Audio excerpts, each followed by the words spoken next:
道林·格雷的画像。奥斯卡·王尔德。第16章节。开始下雨了，路灯在雨里不太清楚。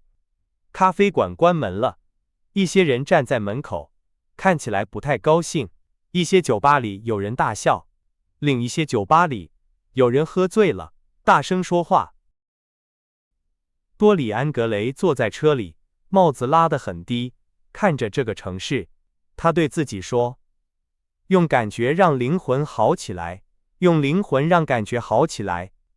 他觉得这是秘密，他常常这样做，现在想再试一次。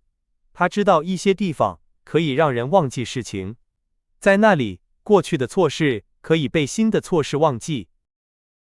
月亮在天上，看起来像黄色的头骨，云挡住了月亮，路灯暗了，街道越来越窄，越来越黑。有一次，车夫走错了路，不得不往回走，马身上冒出蒸汽，马走过水坑，雾像灰色的布一样盖住了车窗。用感觉让灵魂好起来，用灵魂让感觉好起来。他一直想着这句话，他的灵魂不太好。感觉真的可以让他好起来吗？他做过不好的事情，怎么才能弥补？没有办法弥补，但是他可以忘记。他决定忘记，把一切都忘记，像压死蛇一样。巴兹尔为什么那样对他说话？谁让他来判断别人？他说了一些可怕的话。马车走得很慢，他打开车窗，对车夫大声说：快一点。他很想去吸鸦片，他觉得喉咙不舒服，手也动来动去。他用手里的东西打马，车夫笑了，然后打了马。他也笑了，然后车夫不说话了。路好像没有尽头，街道像黑色的网一样。他觉得很闷，雾越来越大，他开始害怕。后来他们经过一个砖厂，那里的雾小一点，他看到奇怪的炉子，里面有红色的火，一只狗对他叫，远处有一只鸟叫。马在一个坑里摔了一下，然后转了一个方向，跑了起来。过了一会儿，他们离开了泥路，来到铺着石头的街道上。很多窗户都是黑的，但是有一些窗户后面有奇怪的影子。他看着那些影子，他们像木偶一样动来动去。他很讨厌他们，他觉得很生气。在转弯的地方，一个女人对他们喊了一些话，两个人跟着马车跑，车夫用鞭子打他们。有人说，人在生气的时候，想法会一直重复。多里安·格雷一直说着关于灵魂和感觉的话，直到他觉得这些话能表达他的心情。他觉得他需要这些话来让自己好起来。他很想活下去。他曾经讨厌丑陋的东西，因为他们让他看到真实的东西。现在他喜欢丑陋的东西，因为他们是真实的。丑陋是唯一真实的东西。吵架、破房子、不好的生活、小偷，都比艺术和诗歌更让他觉得真实。他需要这些东西来忘记过去。3天后，他就可以自由了。突然，车夫停下了马车，前面是一条黑色的巷子。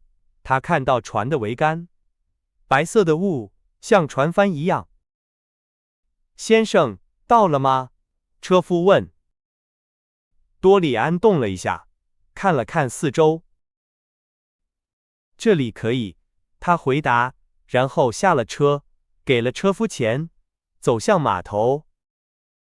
一些大船上有灯，灯光照在地上，水坑里也有灯光。一艘船正在烧火，发出红色的光。地上的石头看起来像湿衣服。他走得很快，不时回头看有没有人跟着他。7、8分钟后，他来到一间小屋。小屋在一间旧作房旁边，楼上有一盏灯。他停下来，敲了敲门。一会儿后，他听到脚步声，门开了，门轻轻地打开了，他走了进去。他看到一个看不清楚的人站在阴影里，大厅的尽头有一块绿色的布，风吹动了它。他打开布，走进一个很矮的房间。房间看起来像一个不太好的舞厅，墙上有灯，灯光在镜子里反射。地板上有锯末，锯末很脏，还有一些酒。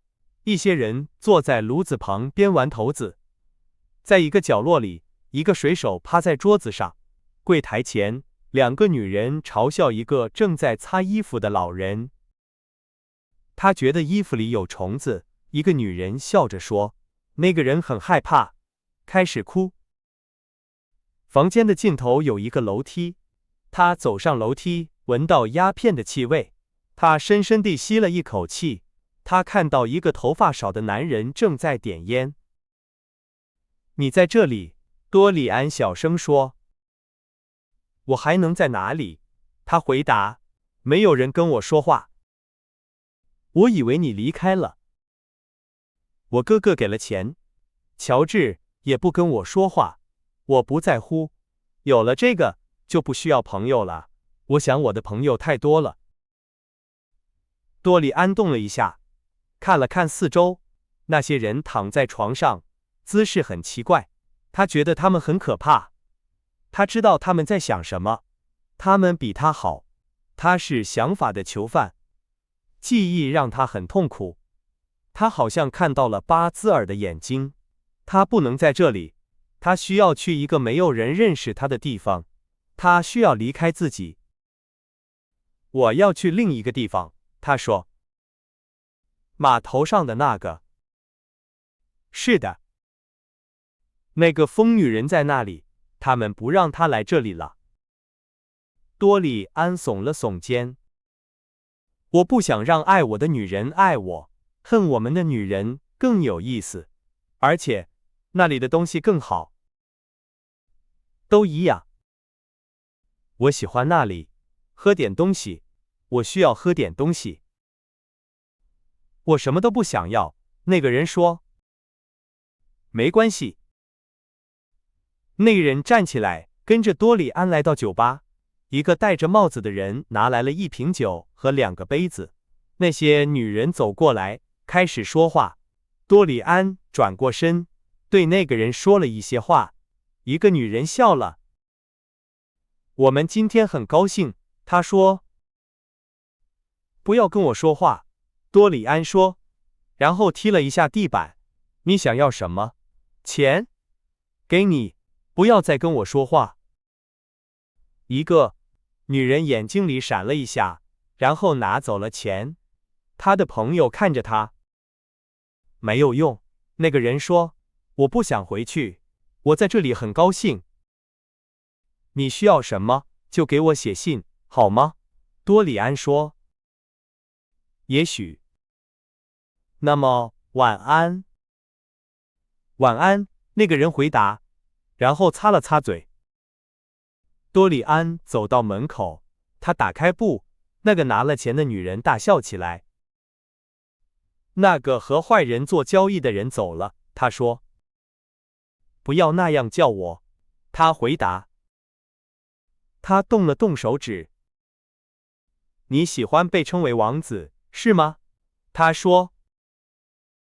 那个水手站了起来，看了看四周，他听到了门的声音，他跑了出去，好像在追人。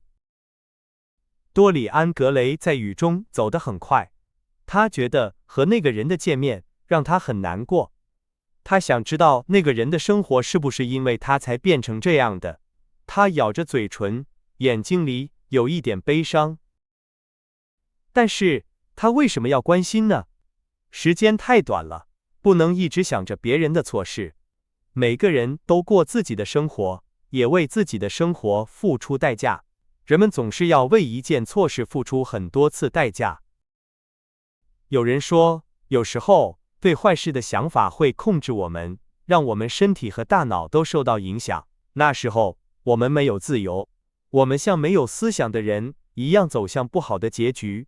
我们不能选择，我们的想法死了。所有的坏事都是不听话。多里安·格雷一直走着，他觉得很冷，只想着坏事。他走过一个黑暗的地方，他常常从这里走，去一个不好的小屋。突然，有人抓住他，把他推到墙上，一只手掐住了他的喉咙。他拼命挣扎，然后把那只手移开了。他听到枪的声音，看到枪对着他的头，一个矮小的人站在他面前。你想要什么？他说。不要动。那个人说，如果你动，我就开枪。你疯了！我做了什么？你让西比尔·范恩的生活不好。那个人回答，西比尔·范恩是我的妹妹，她死了。我知道，是因为你的错。我要杀了你。我找了你很多年了，我不知道你在哪里。认识你的2个人已经死了，我只知道他叫你什么。我今天听到了，你快要死了。多里安·格雷很害怕。我不知道你在说什么，他说，我没有听说过他。你疯了。你最好说出你的错事，因为我是詹姆斯·范恩，你就要死了。多里安·格雷不知道该说什么。跪下，那个人说，我给你1分钟时间，只有1分钟。我今天要坐船去印度，我必须做完我的事情，只有1分钟。多里安放下了手，他很害怕，他不知道该怎么办。突然，他觉得有希望。等等，他说，你妹妹死了多久了？快说。18年。那个人说，你为什么问我？有什么关系？18年。多里安·格雷笑着说，18年。带我去路灯下，看看我的脸。詹姆斯·范恩犹豫了一下，然后他抓住多里安·格雷，把他拉到路灯下。路灯的光不太亮，但是足够让他看到多里安·格雷的脸很年轻，他看起来只有20多岁。他想杀死的人不可能是让西比尔·范恩生活不好的人。他放开了多里安·格雷，往后退了几步。我的上帝，我的上帝，他说，我差点杀了你。多里安·格雷吸了一口气。你差点做了一件可怕的事情，他说，不要自己报仇。对不起，先生，詹姆斯·范恩说，我被骗了，我听到了一些话，让我误会了。你最好回家，把枪扔掉，你可能会有麻烦，多里安说，然后走了。詹姆斯·范恩站在街上，他一直在动。一个黑影走过来，他感到一只手放在他的胳膊上，他很害怕，那是酒吧里的一个女人。你为什么不杀了他？他小声说，我以为你会跟着他。你应该杀了他，他有很多钱，他很坏。他不是我要找的人，他回答说，我不要钱，我要一个人的命，我要找的人已经40岁了，他还是个孩子，感谢上帝，我没有杀了他。那个女人笑了。还是个孩子，她说，你不知道吗？18年前，他让我变成了这样。你在说谎，詹姆斯·范恩说。他举起手。我向上帝发誓，我说的是实话，他说。向上帝。如果我说的是假的，就让我说不出话。他是来这里的人中最坏的。他们说他把自己卖给了坏人，所以他的脸才能一直这么好看。我认识他快18年了，他没有怎么变，但是我变了。那个女人说。发誓。我发誓，他说，不要说是我说的。我害怕他，给我一些钱，让我今晚睡个好觉。他骂了一句，然后跑走了。多里安·格雷已经不见了。他回来的时候，那个女人也不见了。